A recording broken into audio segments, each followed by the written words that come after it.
शक्तीपीठ महामार्गासाठी सुमारे 27,500 एकर जमीन संपादित केली जाणार आहे। काही दिवसांपूर्वी शक्तीपीठ महामार्ग विरोधी कृती समितीच्या वतीनं जनसुनावणी घेण्यात आली होती।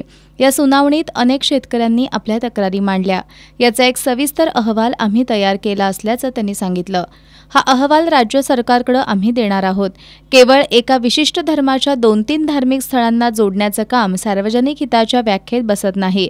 या महामार्गामुळे केवळ राजकर्ते आणि ठेकेदारांचा फायदा होणार असल्याची टीका माजी न्यायमूर्ती तानाजी नलवडे यांनी केली।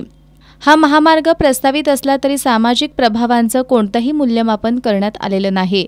शक्तीपीठ मार्गामुळे पर्यावरणाची मोठ्या प्रमाणावर हानी होणार असून नागपूर ते गोवा हा प्रवासाचा वेळ 21 तासावरून केवळ 8 तासावर येईल असं भासवण्यात येत आहे। मात्र हे पूर्णपणे खोटं असल्याचा आरोप माजी न्यायमूर्ती नलवडे यांनी केला।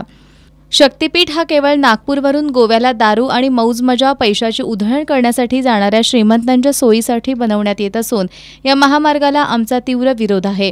यामुळेच शेतकऱ्यांच्या वतीनं पुढील आठवड्यात मुंबई उच्च न्यायालयात जनहित याचिका दाखल करणार असल्याचं त्यांनी सांगितलं। माजी आमदार संजय घाटगे यांनी कोणत्याही परिस्थितीत हा महामार्ग होऊ देणार नाही हा आमचा निर्धार असल्याचं सांगितलं।